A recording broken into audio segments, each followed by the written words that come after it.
Before we get started on this episode of Real Nerds Podcast, remember you can connect to the Real Nerds in many ways. You can follow us on Twitter at Real Nerds. You can go to our website, realnerdspodcast.com. You can like us on Facebook. You can also call us 720-6nerds5. Thanks for listening and enjoy the show.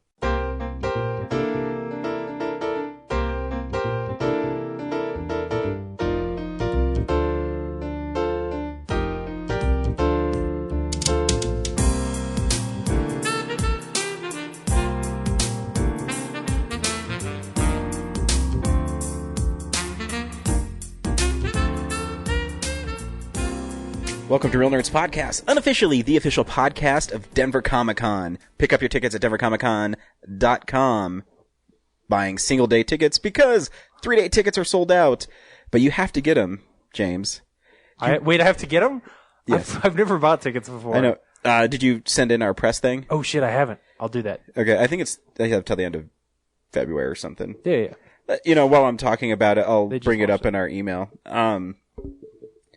But yeah, so log on to denvercomiccon.com to buy your tickets. It's June 15th through the 17th. Be there. Be there because the big news this week is Stan Lee is coming to Denver Comic-Con. Ryan, you've teased me with this before. I know. Is it real this time? Remember 3 years ago? Yeah. This is it's gonna happen this time. I'm excited. Yep. Actually, did I say the 17th through the 19th? I have no idea what you said. Okay, so it's actually the 17th through the 19th. Like many of our listeners, I was not listening. And he has a panel in the main events room on June 18th. Do you think I could moderate that? I don't. I'm gonna put it in. Really not my job. I'm gonna poke the bear. You're gonna put it in what? I'm gonna poke the bear and say I want to be the moderator for that panel. Oh, okay. All right. Yeah. I say, hey man, look at my past. I've moderated Kevin Conroy. Dude, I did James Earl. No, I didn't do James Wheaton. I've done Edward James Olmos. Yeah. He's also a guy with 3 names. Yeah, but it's really exciting that he's coming, and his autographs are really expensive. Oh no. But he's Stan the Man Lee. I know. I think I'm gonna have to get him to sign one of my really old Spider-Mans. That would be really cool. You know what I should wanted to have him sign? I have Amazing Spider-Man 40, where it's like the end of the Green Goblin. It's like after you find out that the Green Goblin is Norman Osborn. And the copy I got of it, because it's a really expensive comic, actually has like 2 hole punches in it that someone put in a binder. Oh, yeah. I should have him sign that one for me. I was just gonna say, are you not having him sign the death of Gwen Stacy because you don't want the cost, the worth of that one to go down? No, he didn't write it, so. Oh, okay, right. I don't want him to sign that one. That's fair. So yeah, make sure that you. I don't know when the tickets for his autographing go on sale, because I think the VIP tickets have actually sold out. So I'm sure he'll have a separate package. When they announced the VIP tickets, did they say like, "Hey, there will be other perks to this"? I don't remember. They must have. The thing is it sells out so fast. I always forget to double check like the fine print. But I'm sure they'll have a separate thing for Stan Lee. Oh yeah. Because he's such a icon. But he'll be there all 3 days. Cool. That's awesome. And when you thought that was it, I just want to see him. Like I want to like run into him in the bathroom. All I want him to say, see, this is another reason why I'm going to pay for his autograph. I'm going to bring up my phone and say, Mr. Lee, can you please say you're listening to Real Nerds Podcast, Excelsior? And I'll see if he says that or he's like, get out of here, kid. And then we can all die happy. Yep. Yeah. And maybe I should have him sign my Blu-ray copy of Mallrats. And that's awesome. James, you think that Denver Comic-Con news stopped with that? No. I feel like this is a trick question, so no. Guess what? No. Guess what else is happening? I was tricked. So last year, the year before, they had the reunion of Star Trek. Yeah. The year before. What was the reunion last year? Batman? Batman. So no, you're right. So this year they have the Karate Kid and the Outsiders reunion. Does that mean Marky Mark's gonna be there? He was in the Outsiders, wasn't he? The only bummer is Tom Cruise will not be there. Oh. But I think. So, anyways, they have the Karate Kid. So they have Ralph Macchio, who's also in the Outsiders. Yeah. C. Thomas Howell, who's also in Soul Man. So if you want to see blackface painted. Wait, that the movie Soul Man, that movie where the dude's like, where he's like that's Ladies Man. Yeah. Okay. No, Soul Man is an 80s comedy where C. Thomas Howell. Yeah, right. Yeah, where he's like a kid and he puts blackface on. Yeah. Yeah. William Zabka, who of course is the bad guy, and Martin Kove will all be there. Cool. Yeah, it's really cool though. So I really love it. So because you're gonna have Ralph Macchio and C. Thomas Howell do the Outsiders reunion. Cool. And then you'll have everybody else do the Karate Kid one. Yeah. That's fun, man. It's fun that they're starting to get these really cool reunions because they've been doing that for every year now, and Yeah. It's pretty neat. Yeah. Every year is so fun doing Denver Comic Con because every year it gets a little bigger and a little more well refined. Right. Every year I feel like I go there, it gets better organized, and everybody there does such a great job volunteering. And it's last year was my most favorite experience I've had there.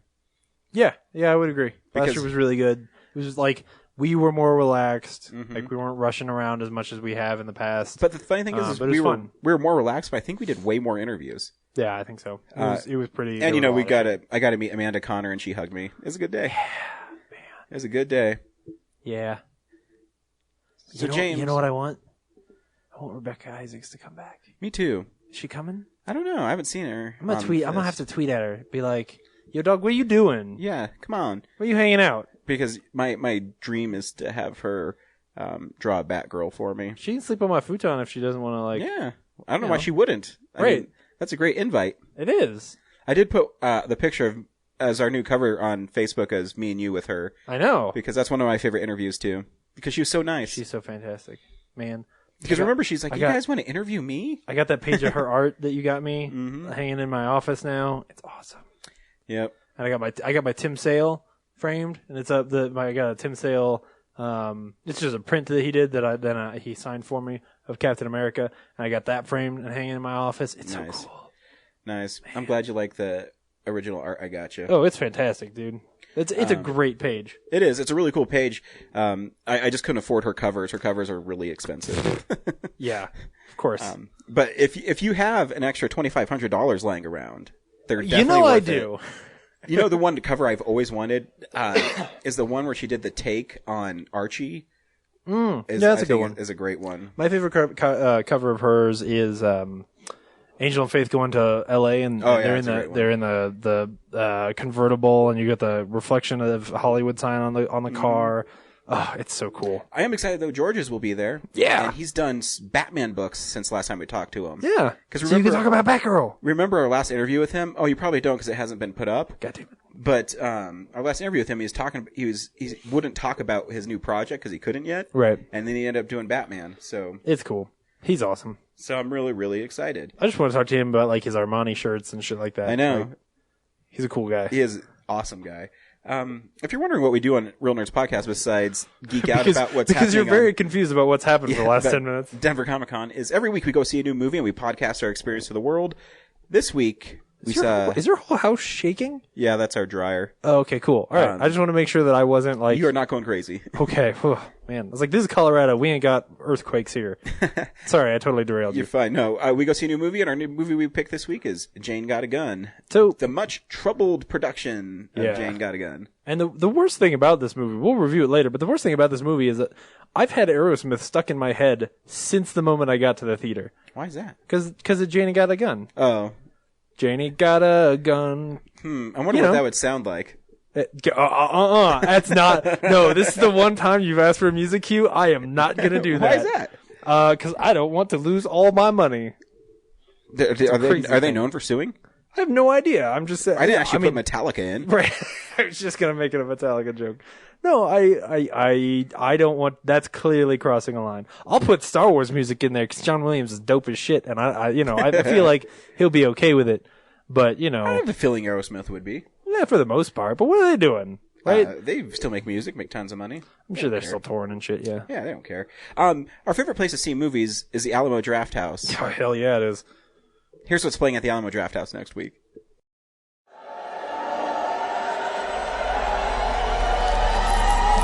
Hi, Tim League here, founder of Alamo Drafthouse, and I'm here to tell you about the next title in our Drafthouse Recommend series. The movie is called The Witch. I happened to see it at the Sundance Film Festival last year, and it was the film of the festival that I couldn't shake out of my head. It's one of the most beautiful, atmospheric thrillers that I've ever seen. It's an incredible new director, and it is worthy of your consideration. I went to not an Alamo Drafthouse today. I know, it sucks, I was huh? not as happy. Well, Oh. I actually had a really good movie experience because Regal changed their rewards. So all tickets are free now? Well, here's the thing: is so originally it was you earn points, and then like you get a certain amount of points, you get free popcorn. Certain amount of points, you get free soda. Then the next one would be A movie. and it rotate. Now they just give you all your points, and each how many points you have, each thing's worth a certain point value. Oh. So I like opened up my app today. I'm like, wow, this is weird. It's way different. And I was talking to the guy. He says, oh yeah, we literally updated that 2 hours ago. Huh. And what it is like I have so many points that I never lost or spent. Yeah. That I have like enough for 3 free movies, 3 free popcorns, and 3 free sodas. Sweet. Obviously, it has to be a movie that's been out for 10 days. Oh, sure. But Well, I might go that's- see yeah. some Oscar-nominated films Yeah. with that. Or the Star War. Or the Star You know, Wars again. here's $5. Go see a Star War. Yep. But it was a bummer that we couldn't see anything at the Alamo. Jane Got a Gun, I think, only went out in 550 theaters or something. And they're showing Anomalisa there, which I do want to go check out, but, you know, whatever. So, James, can you believe I also like Westerns. that we're already going to be in February next week? Gosh. February of 2016? No. I can't. Yep. I can't. So, Can you believe that I'm like 28 years old? I'm going to be know. dead soon. You probably. Yeah. The BBS story is BBS Production Films. Cool. Bob Ralphson, Bert Schneider, and Steve Blauner. And so it's running all week. I don't know who those are. We have to get Steve on so he can tell us. But their first movie is on the 1st, and it's called Drive, he said. Did you see that Steve won an award for programming? I did. That was pretty cool. Good for him. Yeah. Way to He go, works. Steve. He works really hard. Yeah. He's really good at what he does. Food and film. There's a gourmet grub expertly paired with fantastic features. On the 2nd, guess what the 2nd is? Um, It's also a holiday. Valentine's Day. No, it's Groundhog Day. Oh, okay. Oh, dude, I want to see Groundhog Day. Yeah, it's paired with grub. So Cool. Fantastique is Labyrinth on the 4th. I have not seen that movie in a long time, but I watched the video of David Bowie singing his weird song about Magic Dance or whatever. That movie's weird as shit. It is. He's really good at this one part. I can't remember the exact moment or the exact lines, but he basically says, "I gave you everything you wanted. You wanted the child taken away. I took her." And the way he says it is really cool. I remember that. That is really cool. Yeah, I don't remember the verbatim the line, but I do remember that part's cool. The song is completely like nonsense because the song's like, Yeah. "My baby lost its magic, so you do the magic dance." And I was like, "What the fuck Yeah. is this?" That No. movie, every time I watch it, I go, "What the fuck is this?" Ugh. Yeah, Better than Willow though. I don't know. I haven't seen Will in a long time. I got the Blu-ray still in the wrapper, and I'm waiting to rewatch it. Matt Mortigan's cool. Mizazaki is also being celebrated during the month of February. Cool. So the first film is on the 5th, and it's Princess Mononoke. Ooh, I haven't seen that in a long time. That's a good movie.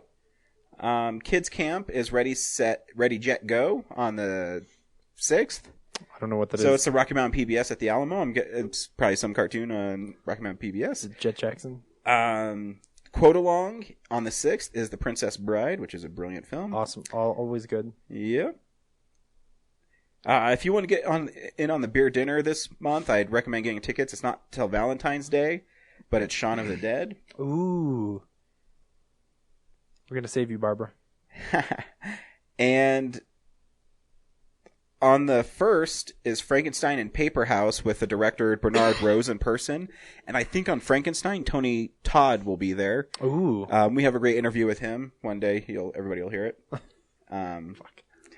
And on the 4th, Galaxy Quest will be shown. Aww. That's a great movie. So, yeah. Poor Alan Rickman. Alan Rickman. Just as they started making a sequel, or talking about wanting to make a sequel. Yep.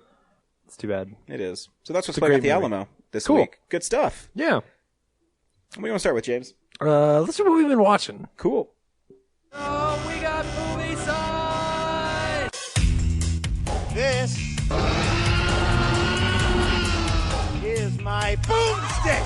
I love being a turtle! You're getting your wishes, so sit down! Great Scott! The line must be drawn here. Damn you all to hell! And you will know my name is the Lord when I lay my vengeance upon thee. Now you're getting nasty. Oh, man. I've watched so much stuff because we didn't Yeah. do one last week. Your house is shaking more. I know, Is this right? really okay? Yes, I promise. Okay, good. It's Promise done. nothing Oh. will happen. I watched Escape from New York. I thought Alexander Daddario and I were going to have to escape the city together. Oh, dude, I'd escape with her. Right. Wait, is my wife around? I watched Escape from New York, and yeah, movie's okay. Like it's still Are pretty. you saying that Snake Plissken is not the coolest badass ever? Like No, that? I Like wouldn't we all remember? I wouldn't say that, but I think there's still some great lines in it. Yeah. If you don't know the movie, it takes place in 1997 New York, where In the dark future of 1997. where New York is now a prison, or Manhattan's a prison, so they have a wall going around it, and the president, played by Donald Pleasance, is crash lands there because Air Force One is hijacked or something, and they need Snake Plissken to go in and save him. And so I swear he has maybe 10 lines of dialogue in the whole movie. Really? Yeah. Oh shit. And there's some really cool action scenes. I say it's Sean Carpenter 80s, so it has that really like synth music and Yeah. 80s. But my favorite moment in it is everyone thinks Snake Plissken is dead. They don't say why they think he's dead. They just say, I thought you were dead. Because it's a great action movie, and at some Sure. point he has to be pretend dead. Why not? Yeah. So he comes back, and this lady in the diner when he's fighting off all these mutants she says, Snake Plissken, I thought you were dead. And he says, no, I'm an asshole. Yes. I love it. Oh, that's great. I had a lot of fun watching that. I watched Naked Gun 2. Okay. The Smell of Fear. Came out on Blu-ray. I know you're not a Leslie Nielsen fan, but Not. I really like him in Fantastic Voyage. it's still really funny though. It's the thing with the Zucker brothers films is the dialogue is so stupid, but everybody plays it so straight that it makes it really funny. And I had a lot of fun watching it. No, sorry, Forbidden Planet. Yes. Leslie Nielsen's in Forbidden Planet, not He is. Fantastic Voyage. He used to be a serious actor, and then he went zany. Right. Weird Al Yankovic is in Naked Gun 2. All right, now I'm in. He's in it for like a minute. He plays this Oh. robber. He's about to shoot the cops, and Leslie Nielsen's character is Frank Drebin, and he opens up the door and like knocks him out, and everyone says, "Wow, great work, Frank!" Huh? It's funny. So that was fun. What else did I watch? Fudge. I reorganized all my movies because I lost Robin Hood, so I can't remember what I watched. But I'll touch on the things that I liked. This week I watched a movie called We Are Still Here, which I think is a great title for a film. It's a horror film about this couple. It takes place in the 70s, and they move from the city out to the country because their son died in a car accident. Okay. And they go to their new house. Is he still here? They go to their new house, and the first night they're in the house, the wife, played by Barbara Crampton from Reanimator, says, I can feel his presence. He's still here. And as the movie's going along, they hit so many tropes from the haunted house genre that they even get like a note that says "Get out." It's always just like little things that you notice. But here's the thing with this movie: about halfway through, it goes batshit crazy, and like in a really cool way. Yeah. So I'll spoil this movie because I know you don't give a shit. I don't give a shit. Spoilers for people that want to see a really cool horror film from last year. Yeah. So, this old man shows up at their house, and he tells a story about it used to be a funeral parlor, and this poor family was run out of town, and no one knows what happened to them. So the next day they have the downstairs, like in their cellar, super hot, but upstairs it's really cold. So they have this furnace guy come out to fix their furnace. And while he's down there, this like charred little girl like grabs his arm, and you know it's like a ghost, and he's freaking out, and they have to take him to the hospital, and they don't know what happened to him. They thought he got burned on the boiler, and as the movie goes along, more of these like ghosts or apparitions are like burnt up people, and you find out that it's actually the funeral parlor family is the townspeople didn't like them, so they put them in the cellar and they burned them alive, and they Okay. all died. And so now in this house, every 30 years, the town puts this house for sale, and when someone buys it, it's the sacrifice that to this family to appease these angry spirits. But there's this badass part where, her son died and she thinks he's around. Yeah. So she has her friend who's into like seances and stuff come up, like every Always a good idea. and when they go there, Comedy gold. yeah, they she says, "Oh, it's not your son. There's something wrong in this house." And they said, "Well, my son's on his way up. You want to go get a bite to eat in town?" So they put up a sign for their kids, and they go into town, and the kids show up. And as they start to fool around, they hear like noises downstairs, and so the son goes down there, and this is when it gets batshit crazy. And there's this cool angle. The guys who made this film are gonna make a big movie. I know it.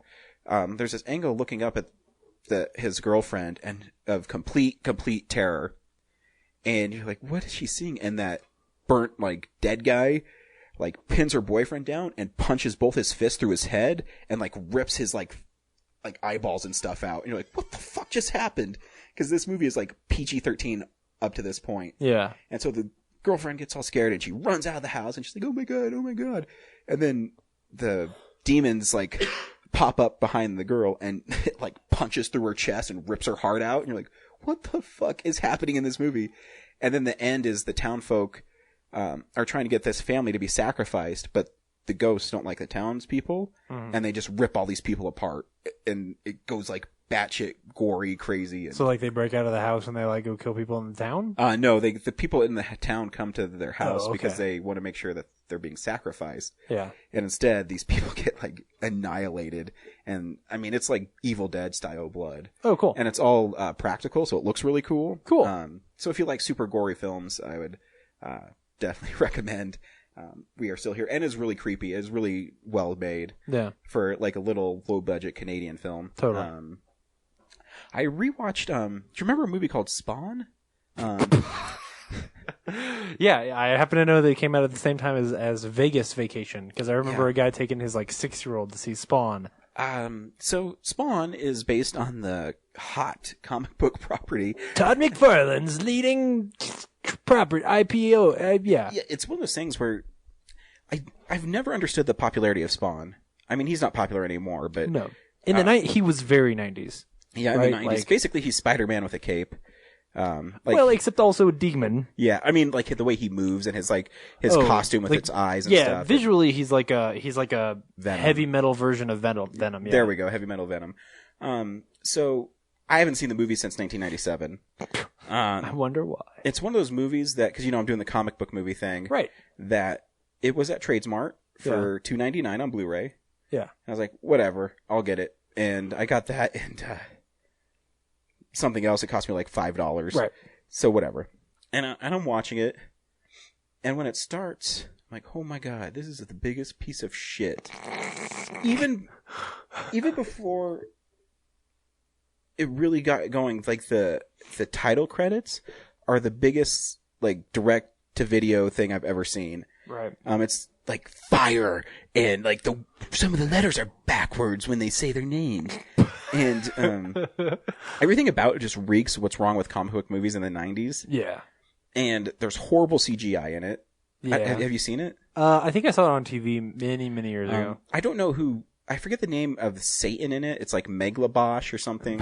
Whatever McFarlane Megalobosh. calls Satan.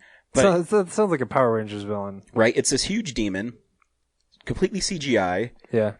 and it talks like this, like Claw from Inspector Gadget. It might even be Claw's voice. time, Spawn. Yeah. So it's talking, but its mouth is always just open. It never moves. Right. So it doesn't mouth the words. Right. It sits there and just goes, Spawn, you are my... That's literally what happens. So in the story, I guess, Al Simmons is a mercenary who gets double-crossed by his boss, played by Martin Sheen, who also talks like this in it, so it's really weird. Like, he gives himself a really deep voice. Okay. And he gets killed, and he goes Did to you hell. did you just say Martin Sheen? Yep. Martin Sheen. Yep. The Martin Sheen. Martin Sheen. Not like some dude named Martin Sheen. Nope, the Martin Holy Sheen. shit. With, like, slick black hair and, like, a black beard and... It's like Evil Universe Martin Sheen. Yeah. Okay. And so he gets burned alive, and he goes to hell, and his face is all like crispy and looks like Freddy Krueger basically.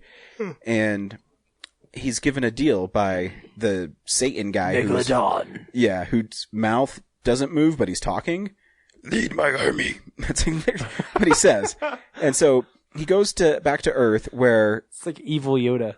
John Leguizamo, who's actually pretty fun in the movie, he plays the evil clown the thing. evil clown. Right. But he's also what's wrong with the movie, where it's really childish humor. Yeah. And as he's talking, like, oh wow, this is like a Todd McFarlane script, and sure enough, he's a screenwriter on it. And it's just a mess. Everything in it's in a mess. Michael J. White plays Al Simmons' Spawn, and he's He's a wrestler, right? Or something. No. He's an actor, but he's he's the guy from Dynamite, Black Dynamite. Yeah. That's right. He's not bad at it, but the thing is so he talks like this because he's burnt, and so it hurts to talk. Sure. But then Also a demon. yeah, and so then, but halfway through the movie, all of a sudden he's talking normal, and then the next scene he talks like this again. So there's no consistency in the film. Huh. It's horrible CGI. The directing is horrible in it. It's one of those things where the director thinks if he puts the camera going up when the Violator becomes like the monster, and The Violator? that's the clown's okay. comic book name, and Right. Of course it it's is. like this looks stupid. It's like trying to make it imposing, but it's not imposing when he picks up a CGI Spawn and it's really bad CGI for the Violator, and it's really jerky animation. Yeah. Oh, this is awful. And what just sold the awfulness to me is, so there's a part in it where this guardian angel knight of the Templar dude is trying to recruit Spawn for his army, I guess. I He's don't like an know. angel? Yeah. Oh, okay. And he, so anyways, Spawn fights the Why does Violator. everybody want this burn dude? Because he's fighting the battle between heaven and hell, dude. You, Okay. you didn't get that? Oh, because they don't never say it in the movie. Oh, okay. So anyways, so he fights the Violator to like a draw, and then the Violator turns back into evil clown guy, and he says, Wanda is Spawn's wife, Sure. and he says, first one to Wanda's house gets the prize. Like he's gonna like have sex. I don't even remember. And I watched it yesterday. And so they're gonna race, and he's on his way. But then that angel guy says, "You need to train." What? So he's training on how to use his powers, while the Violator is going presumably to his wife's house to kill her, because the Violator knows that if he kills. Oh, I forgot to tell you this part. So Martin Sheen has this contraption implanted on his heart that if his heart stops, it's going to release a huge biological weapon. So the clown is trying to get Spawn to kill Martin Sheen, so that a biological weapon will kill the Earth? So kill the Earth, so hell will win. I don't know why the Violator just doesn't kill Martin Sheen himself, but what do I know? And Why does killing Wendy get Wanda? him to kill Martin Because Sheen? if he kills Wanda, then he'll kill Martin Sheen, because Martin Sheen's the bad guy, dude. You're not keeping up with this? No, I'm pretty sure the clown is the bad guy. He is, but no one knows that he's using Martin Sheen yet. Okay. Yeah. So anyways, so he stops and he trains him, and this English talking guy says, "You got to learn to use your cape." And so there's this really bad Learn CGI to use your cape. Yeah, really bad Like, CGI don't let it get cape. stuck in the door. I don't know if you know this about McFarlane when he draws Spawn, but the cape is like twice as big as Spawn. Right, so I know. It makes obnoxious. It looks cumbersome, unwieldy even. Yeah, but he can control it, dude. It can go big Getting or in and small. out of a car is probably really hard. He also has chains that come off of him. Wait, Yeah. that's cool. All right. So- now I'm back in. So All he's right. learning how to use all this stuff. Chains. And spikes to come out of him. So basically Sweet. he's like the Green Lantern. where Only he with can- like badass shit that doesn't do much. Like Yeah. he can't make fists, he just makes like a chain. Yeah, exactly. So All right, that's cool. So he's like, I'm going to make a hard shell that can't be punched through. It's really stupid. Out of the cape. He's kind of like the Marley Brothers in the Muppet movie. Yeah. In the Muppet Christmas Carol, Yep. right? Where the Yep. chains just go everywhere. Yep. Yeah, okay, all right. Yeah. Marley. Marley. Ah! Is that song in this movie? I wish. Oh man, that'd be good. So anyways, so he fights the Violator, then he starts training, I don't know, for like 5-10 minutes. I don't know, the movie's only an hour and a half, it seems like an eternity. And so he's training, and so then he steals some dude's motorcycle at a bar, Okay. and as he's driving the motorcycle, all of a sudden the Violator shows up in a septic truck. I was like, wait a minute, didn't he like totally leave like 20 minutes ago? Shouldn't he already be? Hey, he really needed that septic truck. Yeah. Do you know how hard it is to find a septic truck? I haven't seen a septic truck in weeks. And so if they have this fight on a motorcycle and on this truck, and it's just it's a fucking mess. The movie's awful. It's one of those. It might be the worst comic book movie I've ever seen. And I've seen some shitty comic book Yes, movies. you have. All right. Interesting. That kind of makes me want to watch Spawn. Yeah, I'll let you borrow it. No, it's okay. Yeah, take your time watching it. I don't really want to watch it that hard. Sorry, that was a long explanation of Spawn. No, it was okay. I liked it. And the last thing I watched, because I wanted to get this taste of Spawn out of my mouth, is I rewatched Tremors. Tremors for the first time in I don't know how long, but Yeah. I loved that movie when I was younger.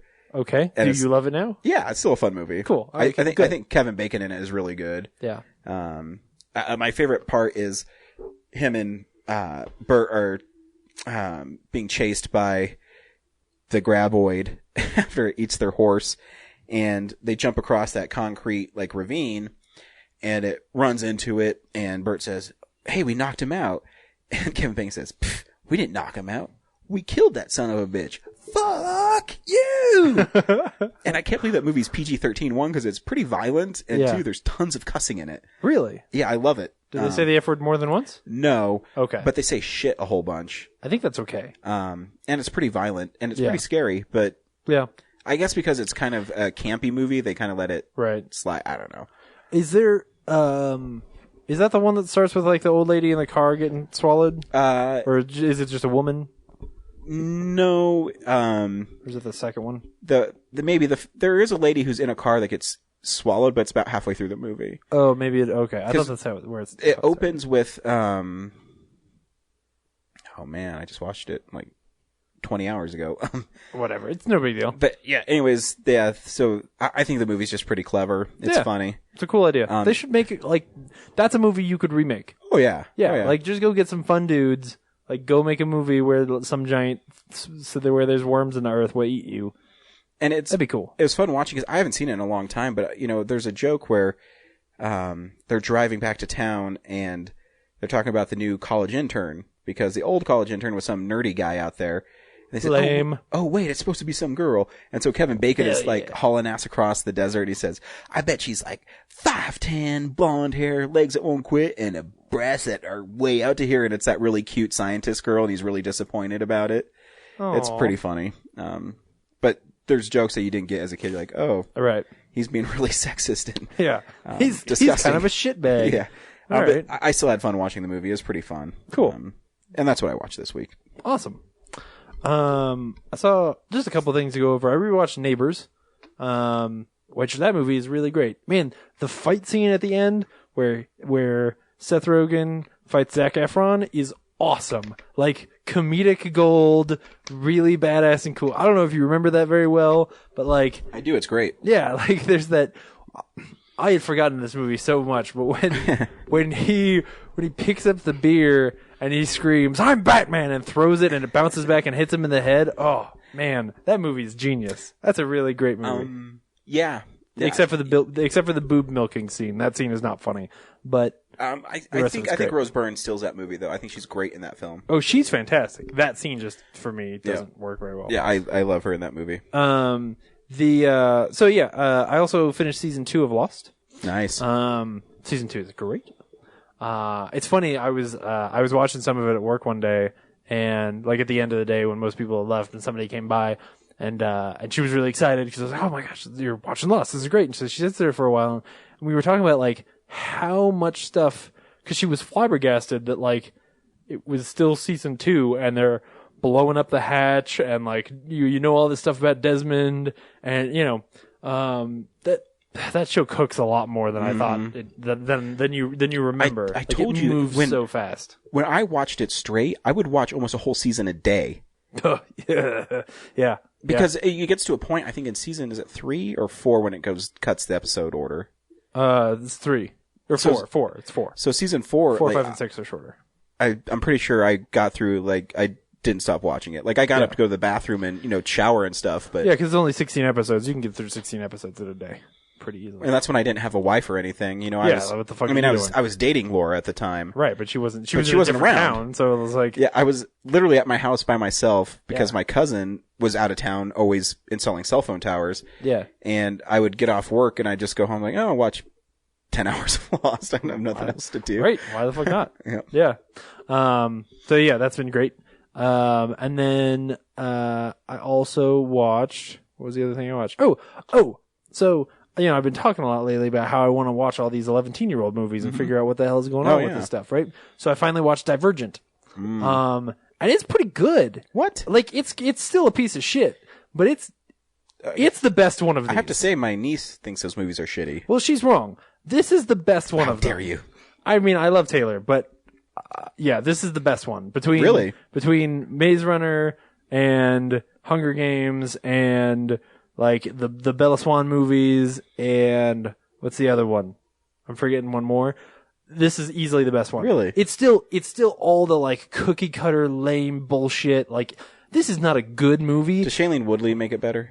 Oh yeah. So all of the acting in this movie is way better than most of those movies. Shailene Woodley makes it great. Ashley Judd does a pretty good job. And then so Miles Teller is in it. Oh, nice. And he plays he plays a really shitty character that I think is eventually going to get better, but like right now he's a poorly written character. And then the guy who plays the dude main interest, whose name is the number 4. I'll get to that. He does a good job too. That's his name? Yeah, his name is 4. So let me explain. So the story of Divergent, this is going to take a few minutes. So if you don't give a shit, like maybe you can jump forward a while, but I don't care. This is cool. So it's not really cool. It's a stupid movie. So the story of Divergent is this. And I'm unlike the Maze Runner where I can't tell you why they're in a maze. I can totally tell you what Divergent means and why it's important. So, in the world of Divergent, you're in like this horrible future where everybody's living in this big city and there was like some big war or whatever, right? And so what they've done is they've split everybody into these districts. Sounds very familiar, right? Only in this like case, Hunger Games. right, exactly. Only in this case, they split the people in districts based on the way that you think and like the way you solve problems. So they put you through this test where they like inject you with some kind of drug and you have like these crazy nightmare dreams. And the way that you solve the problems in your crazy nightmare drug dreams tells you something about who you are. But you don't necessarily like so basically it starts off and she's talking about there's this really horrible like dialogue like narration at the beginning just to get stuff started, and it's really ham-fisted and bad. But she's explaining like she's a part of this one, there's like 5 groups or something like that, or 4, I don't know. So there's a few groups and she's a part of the one that's like they're all about kindness. And they actually run the government because they are all about kindness. Like their defining feature is that they're very selfless. Like they don't really believe in owning very much, and they give everything back to people who don't have a district, which people who don't have a district is very important. And so, basically they're like homeless people, right? Mm-hmm. And the whole thing about this world is like there's this thing, I can't remember how they say it, but it's like your district is more important than your family, right? So once you choose a district, that's really where you belong more than you would necessarily even your family. So when kids get to a certain age, they take this test, they figure out how they think, and the person tells them like what their test score was, and then they just go to this thing where they get to choose, and they have their test score telling them like where they'd probably fit best, but they can choose whichever one they want. So she goes and takes her test, and she's really confused because she's like, I don't feel like I fit in with these really kind people. Like there's this horrible scene where like she doesn't, like her brother gives her a hard time because he's like, why didn't you just give that poor guy some stuff? And she's like, I don't know. Like I just didn't think of it right away. Like just, right. So they're trying to make it seem like, oh, she just doesn't fit in here or whatever. And she's like, I really like the Dauntless people because they're like the warriors and they protect the town, whatever. And they run around in very like West Side Story looking gangs, and they do parkour all over the place. Sweet. Right. So she's like, dude, I like these guys. They do parkour. They jump off trains. They climb up they climb up metal stuff. Like they're badass. So she goes to get her test, and her test lady, just freaks out. And she's like, what, you did that way too quick. Like you're divergent. So divergent means this. Basically when like somebody dauntless goes into in here, they get a crazy murder dream where it's like, there's all these crows and these crows are trying to kill me and you're in a swamp. And so if you're dauntless, I mean, you're going to find like something big, like a stick or something, and fight off the birds. But if you're one of the smart people who needs to be a scientist, like maybe you're gonna do like the fucking crazy PETA thing where you're gonna rub mud all over yourself so the birds don't see you, right? Like there's all these different things. Well, what she does is when they test her, she recognizes that it's a dream and she thinks outside the box and realizes like, so it becomes slightly trippy. So like when she falls down into the swamp, she realizes she's in a dream and she sort of like pushes herself into the swamp and suddenly there's a lot more water and like now it's almost like she's in an ocean and the birds don't come after her because they're not going to come into the water and like so she finds these ways to solve the problem and escape her crazy murder dream thing that don't fall into the buckets that they expect, right? So that's what it means. It just means that they can't define her and she thinks outside the box, which makes them like which makes the crazy super science people who invented this whole test very nervous because they're like, well, we don't know how to define you, so clearly you're not safe. Like, you're going to be the person who you're like, you Divergent people are going to cause like an uprising or whatever. So that's what Divergent means. I'm just proud of this movie because it taught me what the title meant, unlike most of these movies. So, anyway, long story short, she joins. Oh, so this is what's also cool. So she goes to this dumb Sorting Hat scene, right? And that's just like all the other Sorting Hat scenes in all these fucking movies. But she gets to make the choice, right? So she goes up there. First, her brother goes up, and he chooses not to be in the. Even though everybody expects him to stay in the kindness people, he chooses not to. He goes to the weird, smart science people. And his parents are just distraught. They're like, "Oh my gosh! Like, I can't believe it. We raised a kid who would go to a different one. Like, does he not love us? Like, right? Like, they have this horrible. They feel like they're betrayed." And she goes up and does the same fucking thing. And she's like, "Nope, I'm gonna go be with the Dauntless, the crazy parkour kids, right? Because she didn't get a test." So she goes and she's with the parkour kids. And her parents are just like, they're just like horrified. They're like, "Oh my goodness! Like, our kids have just left, like voluntarily left us and are never coming back."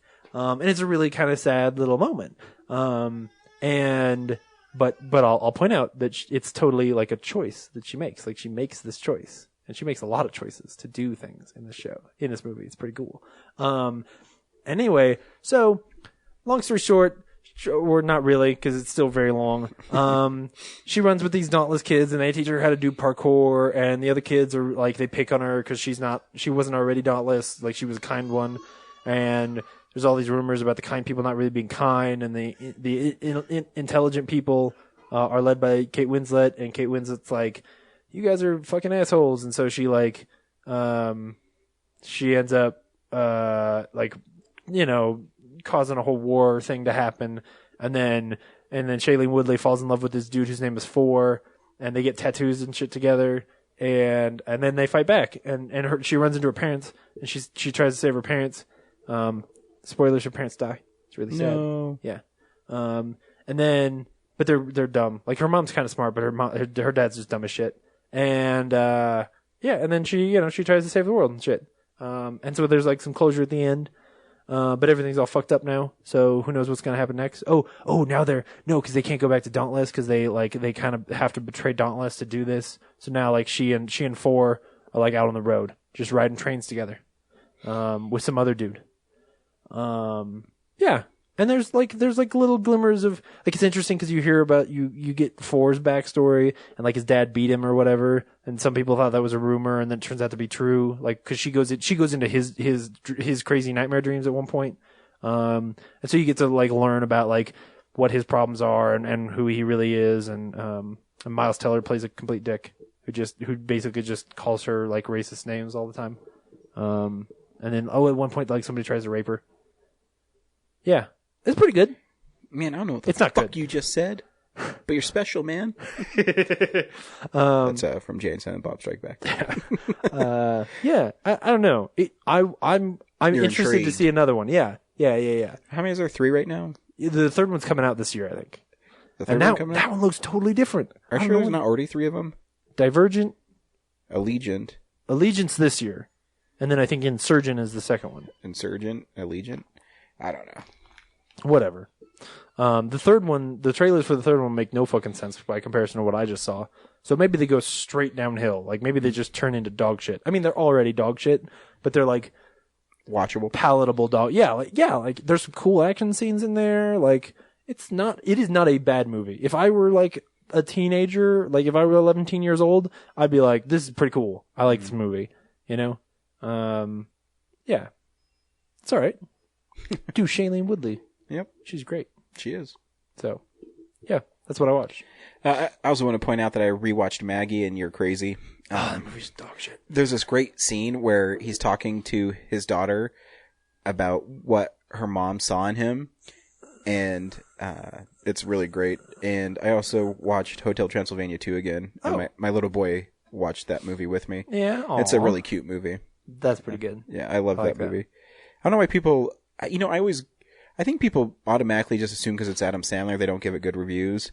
I don't think honestly, it's really that I write off any non-Pixar animated film that like And doesn't have a pedigree to it. It right? doesn't. I mean, there's a lot of throwaway to it. Yeah. But it's still pretty funny. And like I said, one of my favorite jokes is, which I think they should have made the trailer, is because they made the trailer for it for the Blu-ray. So the story for Hotel Transylvania 2 is Drac is trying to get his little grandson to grow his to vampire become a fangs. vampire, yeah. Because he wants him to he's be half vampire. Yeah, so he wants to be a vampire. Couldn't he just bite him and then feed him his own? Feed him I guess vampire blood? I guess when you're a little baby, you grow vampire fangs. Oh, okay. Whatever. Sure. And so he takes him to vampire camp, where they teach all these little kid vampires how to become vampires. Is that like straight camp or fat It's like camp? no, it's like a summer camp. Oh, okay. And so it's funny because they say like that now they want to be safe. So to turn into a bat, they jump off this like little like 2 foot high thing, and there's a little air mattress below, and then they catch him in a little net. And so Dracula's like just horrified, and so he takes him to the top of this like where they used to throw him off of, which is this 100 foot tall like thing. It's like hundreds of feet in the air. Yeah. And so Drac gets atop, and he has Mummy and Frankenstein and Wolfman and the Invisible Man with him. And so Drac takes his little grandson and he like just throws him off this rickety old like thing. And so they have this animation where Drac like points his nose up like he knows everything, and his buddies go, "Hey, Drac, I don't think he's going to fly." And his response is, "He'll fly. He's still falling because it's really high up. I don't think he's going to fly. That's how he'll learn." And it goes on for like a minute. And then Dracula slowly realizes, like, he's not going to fly. And he goes and gets him. It's pretty funny. Just the way, like, the beats of it was really good. I think and it looks great. I think it's a really fun movie. Cool. Cool. I keep meaning to check those out. Yeah. I have them if you want to borrow 'em. One day. I might. Yeah, so what do you want to do next? News? Cool.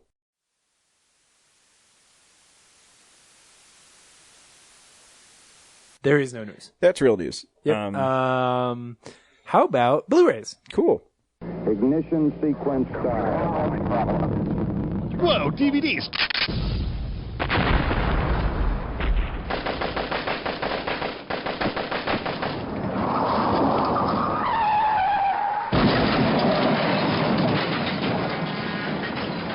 Yeah, baby! Yeah! Oh, yeah!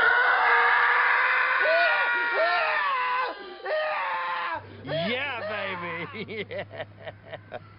See, it's gonna be funny because I'm not gonna put it in music. There's just gonna be an empty space. Snow White and the Seven Dwarfs is getting a. Oh wait, this isn't Diamond Edition. No, it's the Walt Disney Signature Edition. Oh. Which originally I was really excited about.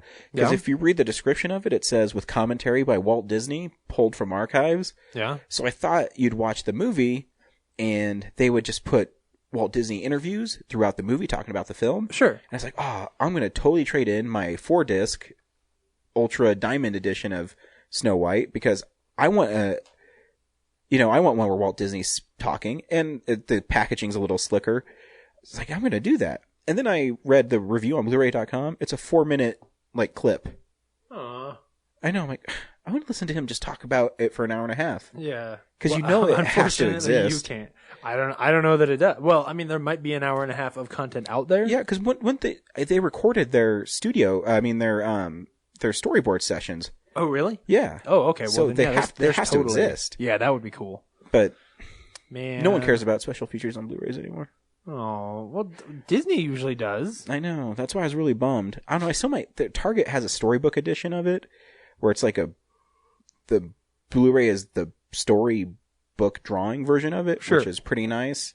So I might still get it. I don't know It's yet. still a cool package. Yeah, the packaging's really cool. The old one's not that cool. Yeah. It was just funny because I popped it up and like it didn't say Diamond on it, and I was like, "What? Wait, is this a Disney movie?" Yeah, they're redoing. I was reading that they're doing Snow White. Pinocchio will be the next one. Cool. So any You'll get that one. any movie that Walt had a hand in, they're doing the Walt Disney signature series. Oh, okay. Cool. Speaking of great stuff, Bridge of Spies is coming out this week. Nice. Yeah, you're gonna have to check that one out for sure. And if you missed it, like, what are you I doing? need to rewatch it. Yeah. Batman, Bad Blood. This is some kind of movie. Where, Animated, right? yeah, this is an animated DC movie where Batman and also Batgirl and also Batkid and also Bat older kid and then Bat Robot. They're all there and they got bad blood. I don't know what it is. Maybe it's good. The Last Witch Hunter. Live forever.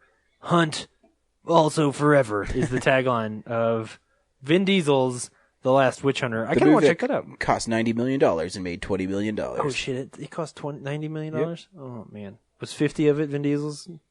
Probably. Yeah. No, he'll be all right. He has Furious 8 and Triple X3 coming out. Breck Eisner. I know that name. Who's Breck Eisner? Mm. Well, we'll get going and then I'll. He did Wild Card. And, Jason wait, Statham's no, Wild maybe Card? Not. Oh no, Breck Eisner did Sahara. Hmm. Oh man, that's a good movie. People, whatever. People It's are fun. Dumb. Evangelion 33 and a third, 333, some kind of anime.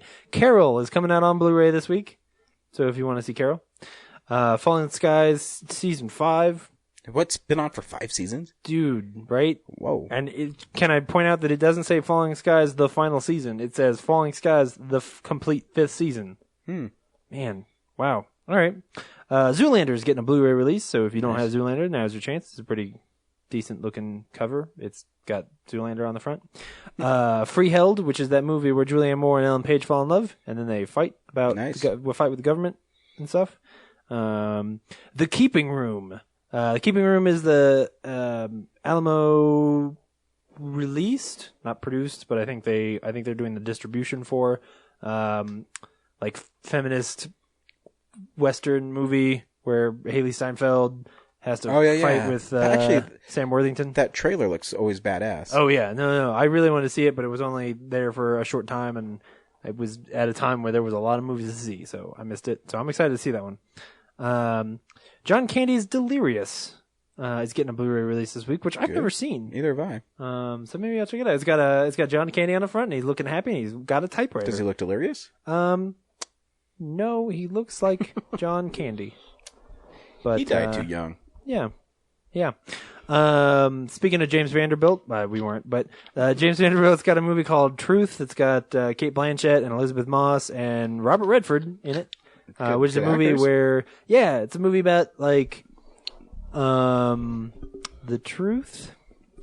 It's like it's a journalism kind of movie, you know, but they're talking about, I don't know, something recent, you know, some kind of controversial thing.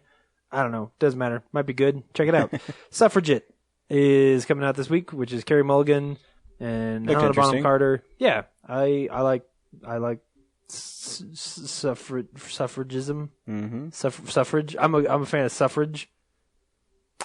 Rock the Casbah with Bill Murray is on Blu-ray this week. I don't know what that is. That's his movie that flopped, where he goes to like Afghanistan or something as a rock manager. I don't remember. Oh, okay. All right.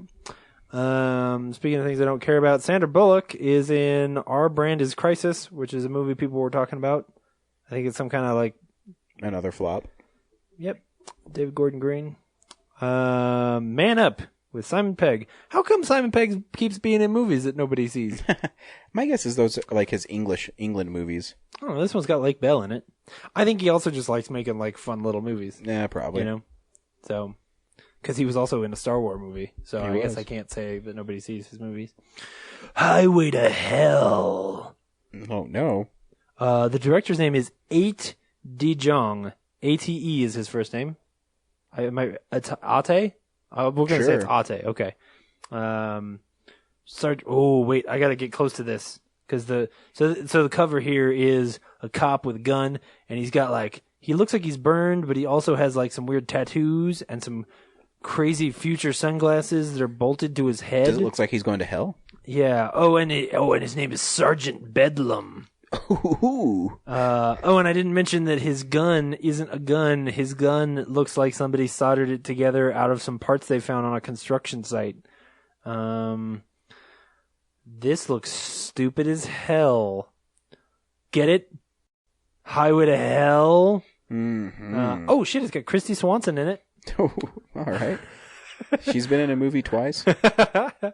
All right, here we go. Here's the plot synopsis of Highway to Hell.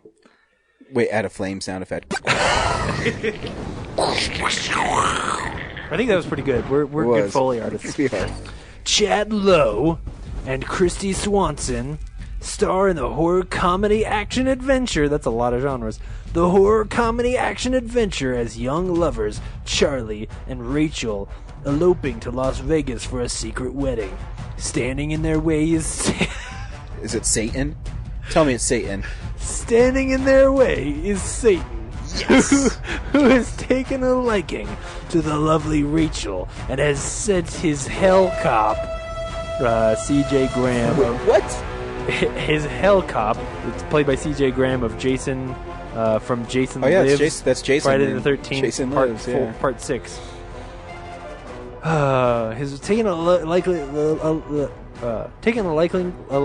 to the lovely Rachel and sent his hell cop to bring her down to hell, where she can satisfy his devilish lust. Holy shit! Okay, how much is this Blu-ray? Because I'm going to buy it. When Charlie follows, he's thrust into an expected world of living satanic bikers. It says expected. What? I don't know why it would be. I'm gonna back up again. When Charlie follows, to hell. Yes, he's on a highway to He's thrust into an expected world of living satanic bikers, cannibalistic blondes, and a coffee shop where the only thing living is the food. There's no question mark there. I just thought something. Wait, so he's expecting there to be satanic bikers? Yeah, when I go down highways, I'm always like, oh man, I think there's going to be some satanic bikers. Oh, you expect it. And like a diner with living food in it. The stellar cast includes Patrick Bergin of the Patriot Games, and Richard Farnsworth of The Straight Story. Oh, Straight Story. That's a great movie. Right, yeah, to the best David Lynch film. Pamela Gidley of Cherry 2000. Fuck yeah, Cherry 2000. You've seen that. I have. I own that movie. Kevin Peter Hall from The Predator. That's the Predator. And wait, he just is the Predator from Predator 1 and 2. Yep. Jerry Stiller from Seinfeld. With his wife Anne Mira as Mira? Anne Mira as Medea. Medea, the woman who kills whatever. His son Ben Stiller. Wait, what? Is Ben Stiller in this movie? No, that's his son, Jerry Stiller's son, Ben Stiller. With his wife as Medea, his son Ben Stiller as Attila the Hun, and his daughter Amy Stiller as Cleopatra. Yeah, so all of the Stillers are in this movie. Also featuring Rocker, whatever. And Gilbert Gottfried's in here. What year did this come out? Wait, I gotta back up. Also featuring rocker Lita Ford and comedian Gilbert Gottfried as Hitler. Oh, here we go. What year did that come out? Let's see. Year. I'm not sure. The Blu-ray is a full $16.49 on Amazon. I think I'm gonna buy it. Yeah, I'm not seeing the year. What's Imprint is putting that out? What Blu-ray company?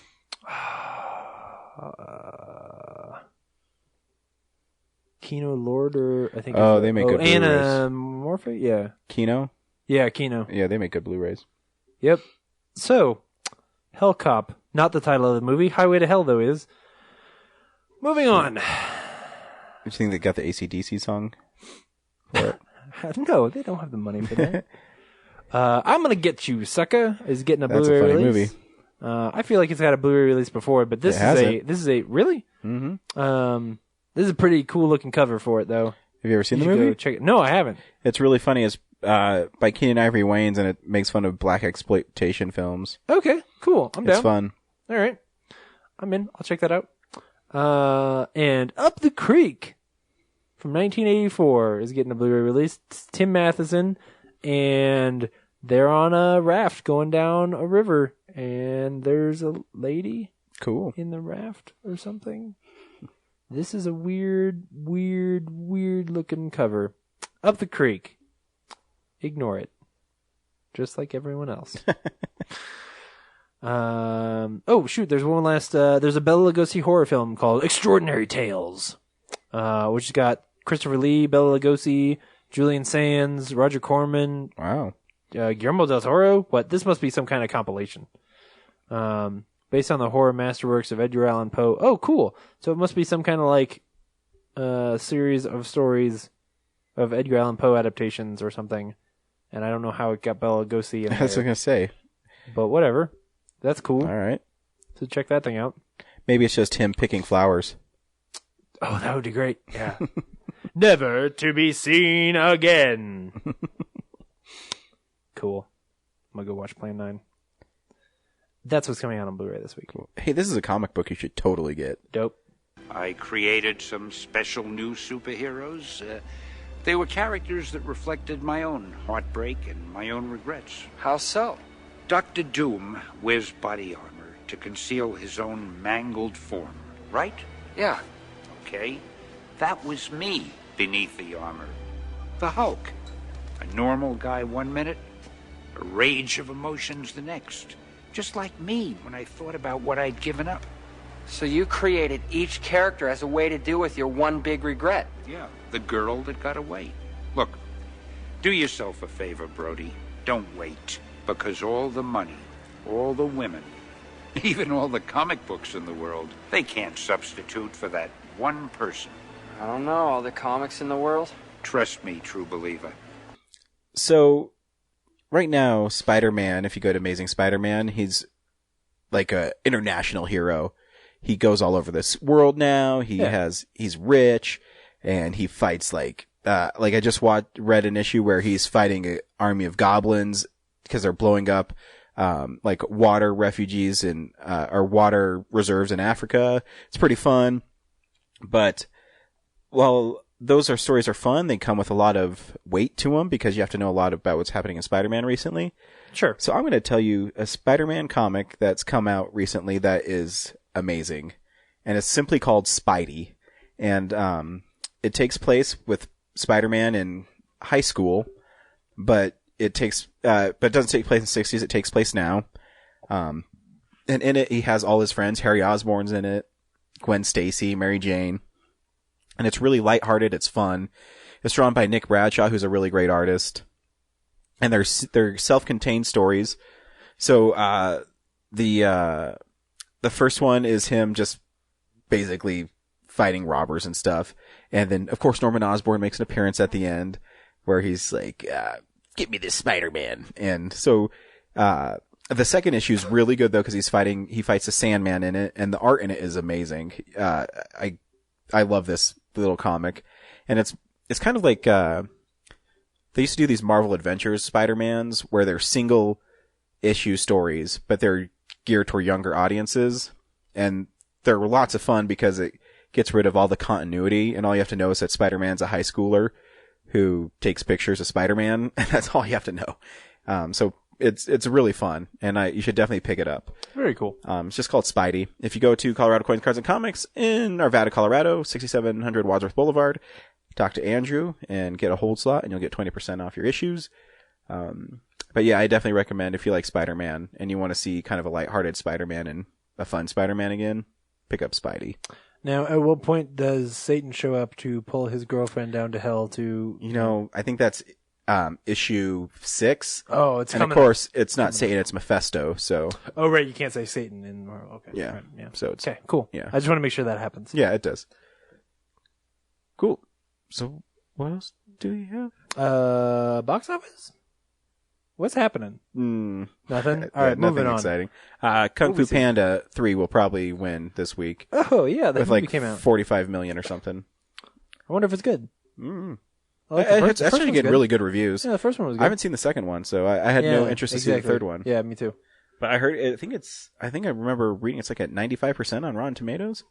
That's pretty good. Yeah, that's great. They're fun movies. I don't have anything against them. I just don't care. Yeah, I just hadn't seen the second one, so. Yeah. I won't understand what's going on. I know. I mean, the continuity is probably really important in the Kung Fu Panda universe. Yeah. This week we went and saw Jane Got a Gun. Whole world's come undone. Yeah. Janie got a gun. Yeah. James, should people go see Jane Got a Gun? Yeah, not really. This movie is troubled. There's some really cool stuff. Like, there's some parts where I was like, all right, that's a neat idea. And there's like stuff about the characters that I think are interesting.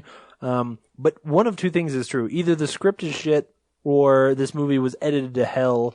Because it's so chock full of like awkward flashbacks and it's so told out of order and I don't really connect to anyone. It feels kind of passionless in a weird way. So I just never really got into it.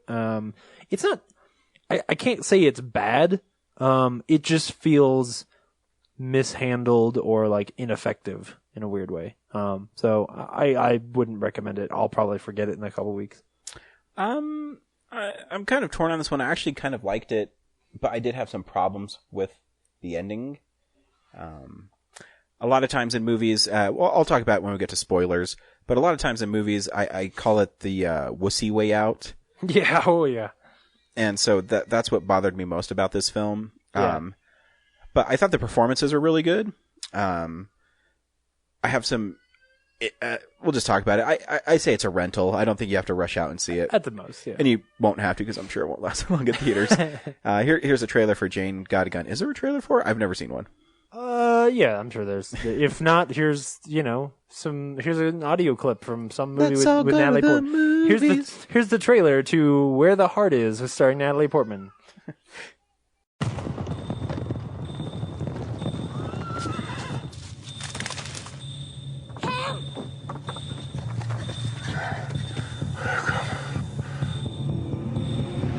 You keep going. I need help. Didn't I make it clear? You ain't welcome here, Jane.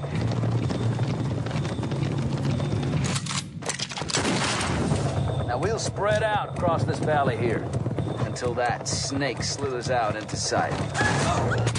And Bishop boys are coming for you. Don't need a gunslinger. You need a goddamn regiment. Go back to that little house. You best tell it to your husband. He's in rough shape. It's not worth your life, Jane. My life's worth isn't your concern. Hasn't been for years.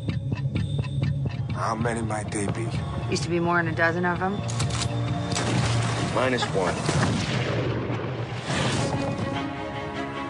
You don't have to come back. Get Katie safe, would you? I've been running my whole life. I gotta put my face to it. Am I in trouble? Are they gonna arrest me? You're a big celebrity. Everybody wants to talk to the mother of the Walmart baby. What was it like? Lovely, if I was you, I'd rule out a career in broadcasting.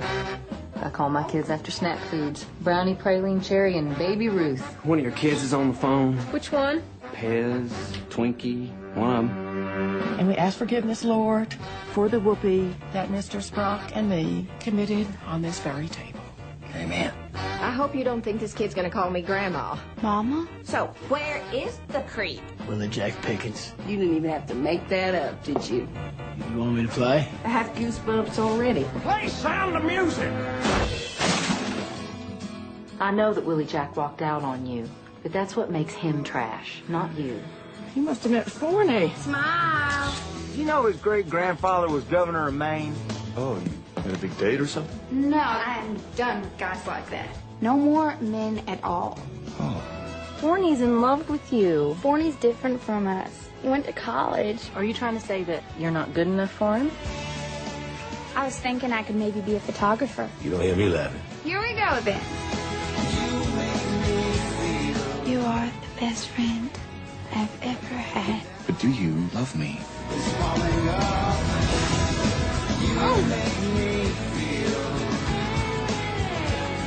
Nobody ever taught Novalee Nation what life was all about. She had to learn it by heart. We've all got meanness in us, but we've got goodness too. And the only thing worth living for is the good. From the best-selling novel, Where the Heart Is. Smile. You know, maybe it was a bad idea to tuck in the shirts. All right.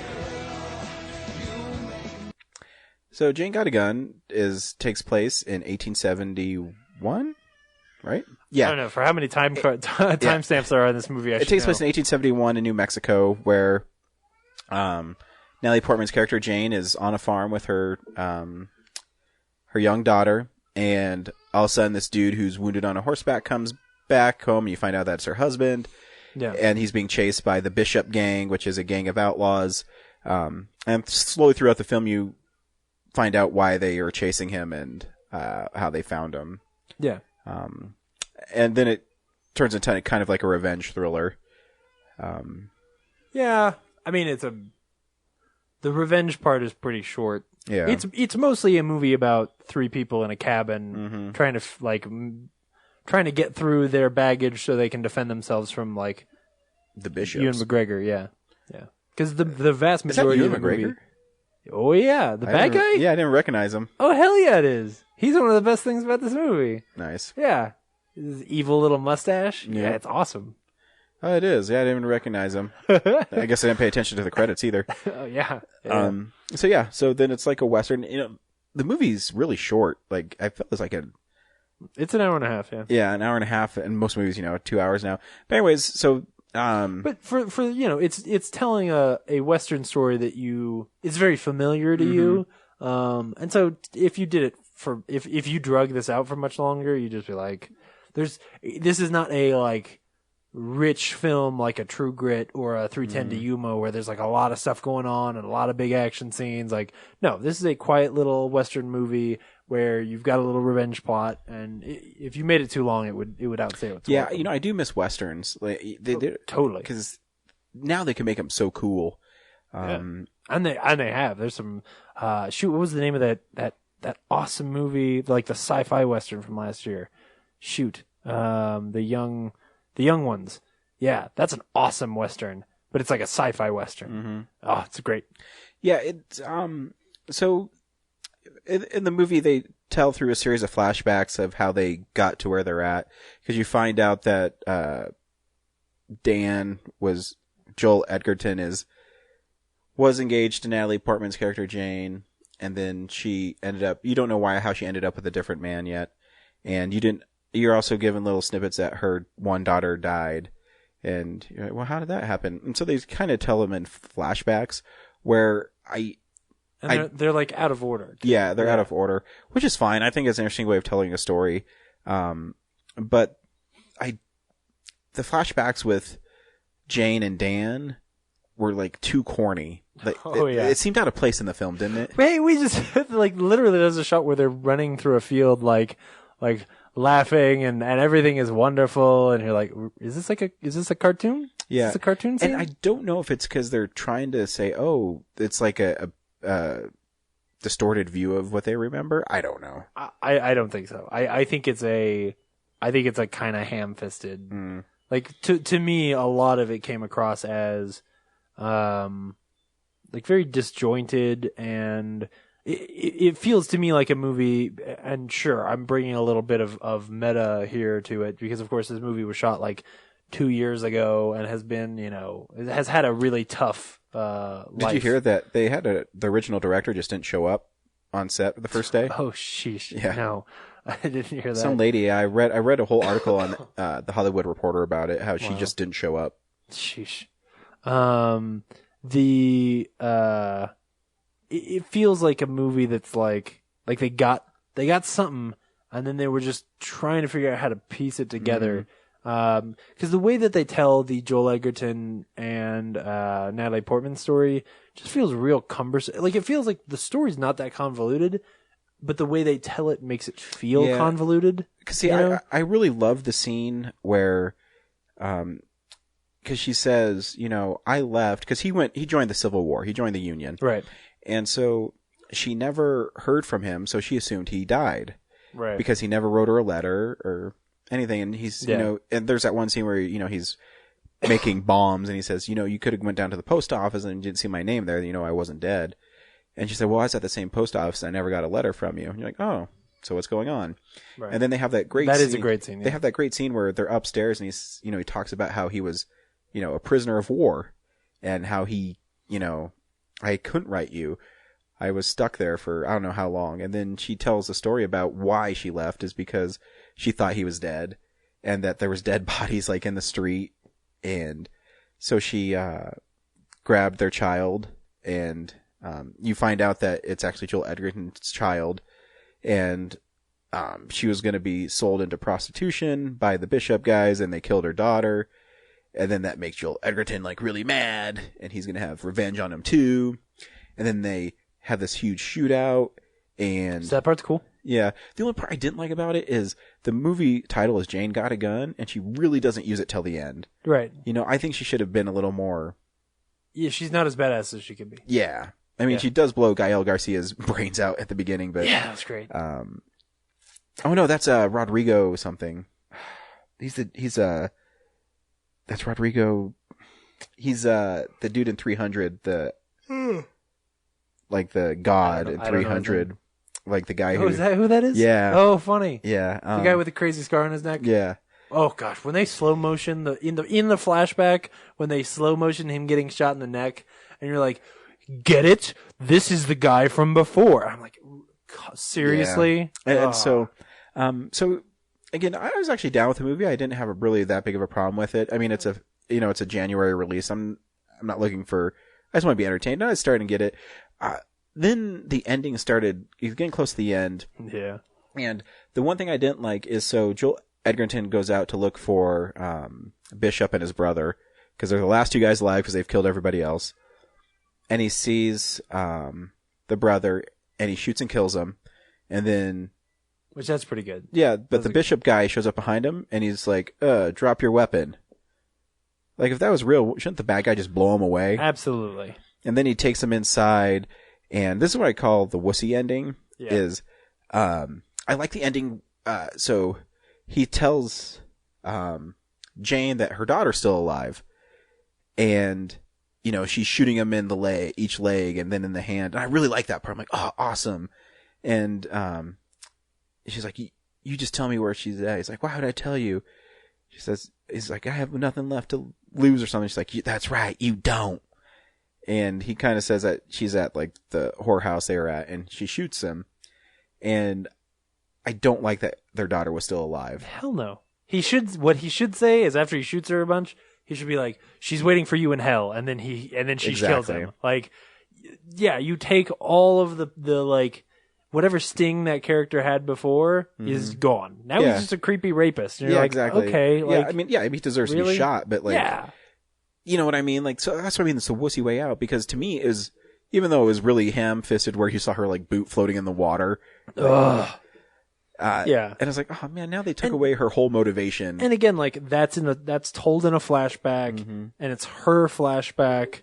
So it's not a reliable narrator. So there probably was never a boot. Like that's just the way she sees it. Yeah. And like, so that's what I mean, like the wussy way out, because it means it's more. A bad ending. And it makes more for the character. Yeah. That he killed her daughter. Yeah. I mean, I guess that's just, I mean, I like the ending where she collects all the reward money for all the people she killed. I think that's cool. And they go start like their life in California. Like I like that part. Yeah. Where she shows up and she's like, oh, there's that dead fucker. And, but I don't like that the daughter lived. I know that sounds horrible, but. No, you're absolutely right. I think the way for me to put this is I really like the story. I think it's poorly written. Yeah. So like the story of those three characters, I should say, right? So the old boyfriend, her, and the husband, right, who's like lying in a bed, maybe dying. And like the cool tension or what could have been awesome tension of the fact he can't see.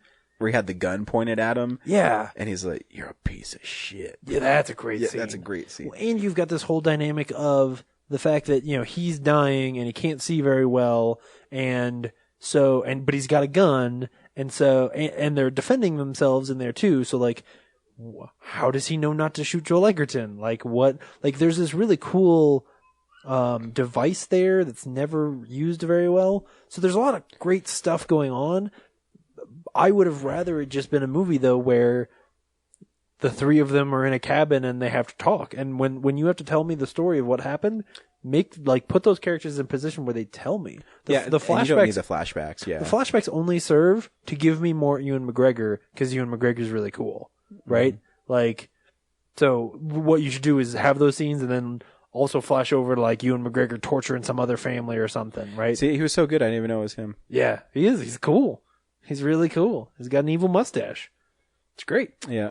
Yeah, because, see, when I watched the movie, it has potential. And when I was watching the credits, there's 2 screenwriters and Joel Edgerton. So something tells me that those 2 wrote it, and he came on and is like, you need something else in here. Because that scene where he's like, he's pointing the gun at her husband, and he says, you know how you just take something that belongs to another man and you shouldn't take it? Like, oh, this is awesome.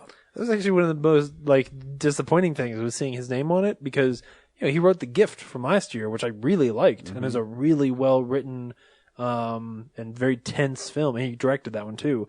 And so to see his name on this, I was like, oh, was this just the movie where you were sharpening your teeth? Like, because to me, since he was last credited, he probably just did a run through of it and polished it as much as he could. It's one writer and then the word and then 2 writers, and he's one of them. So that means that the second 2 writers wrote it, re-scripted it together. So it was clearly a script by the first guy, and then those 2 came on and redid it. So probably when he was hired on, he's like, I want to rewrite this movie because there's stuff wrong with it. Yeah. And then he probably has a writing partner or whatever. And it's a bummer too, because I know it's a passion project for Portman. And I mean, she's a star of it, and I can't tell. Yeah, that's what I mean. Wherever she was passionate, I didn't see it. Yep, that's what I mean. I mean, the only part of the movie I thought she was really knocked out of the park was when she found out her daughter was dead. When she was rescued, I thought it was pretty good. That scene was cool because him going through the house shooting people was dope. Shooting dudes in the nuts and stuff. Yeah, that was pretty great. Here he comes. Hey, buddy. Hey. Uh-oh, run away. He's not supposed to be awake. No. Yeah. Well, I think. How did you feel about Jane Got a Gun? Yeah. Not great. Yeah. All right. About the same as we did. So next week is Hail Caesar. Hell yes. Also Pride and Prejudice and Zombies. Sorry, Hail Caesar. I'll see both of them. I'll see it. I'm just saying, Hail Caesar. There's some people that say that Pride, Prejudice, and Zombies is actually pretty good. I think that movie could be great. There's some stuff in that trailer I love. Unfortunately, it looks very much like a Screen Gems film. Yeah. It looks like a cheap Van Helsing movie. I keep on hoping for a new Hansel and Gretel. That's all I want. Oh man, where is that movie? And the lady who starred as Cinderella, Lily James, is in it. So. Oh, you mean Rose from Downton Abbey? Yeah. Nope. Yeah, you do. No, yeah. I mean Cinderella. Yeah, no, Rose from Downton Abbey, yeah. So I'm excited. So I'll see it. And there's that really cool shot in the trailer where that dude cuts off the zombie's head and as a POV shot. It looks really that was wicked. Cool. But it's also PG-13. Oh, what is that? What's the last line in that trailer? In the action-y trailer. There's a cool... Fuck, I can't remember. Anyway. Here's the trailer for Pride and Prejudice and Zombies. No, I'm just kidding. So yeah, Hail Caesar next week. Yeah, it'll be great. Coen Brothers. You get a call from the future? It's great. Yep. See you then. Bye. Bye. I'm totally playing the trailer for that movie right now. Sweet. Bless me, Father, for I have sinned. How long since your last confession, my son? 27 hours. It's really too often. You're not that bad. Here at Capitol Pictures, as you know, millions of people look to us for information and uplift and, yes, entertainment. And we're going to give it to them. And action. An army of technicians and actors and top-notch artistic people are working hard to bring to the screen our biggest release of the year. Hail Caesar is a prestige picture with one of the biggest stars in the world, Baird Whitlock. A truth we could see if we had, but... If we had... Faith! Faith! Cut! Mr. Mannix, What's up? the director can't find Baird Whitlock. Somebody slipped it under my door. We have your movie star. Gather $100,000 and await instructions. Who are we? The future. Hello, Bert. Hello, Mr. Mannix. Lawrence, Obi, thank you all for coming. The studio needs your help. Baird Whitlock has been kidnapped. This is bad. Bad for movie stars everywhere. She sings the perfect harmony. Let's spend 24 hours. But we're looking for him. We don't want it in the gossip columns. This is going to cost the studio a lot of money. And that's where you come in. I need some cash. You must have very strong forearms. Is it hard squeezing it like that? It's part of the job, miss. I'd like to know what the hell is going on here. 20 million readers want the truth, Eddie. Truth, yes. Eddie? So won't you tell me no truth? I wanna only your lies. Don't you tell me no truth? I want only your lies. This is a drama, Mannix, a real drama. Mr. Mannix, I know it sounds screwy, but someone's calling from the future. Good Lord. Only your lies. Give me only your lies. Give me only your lies. Give me only your lies. Wondering what's going on?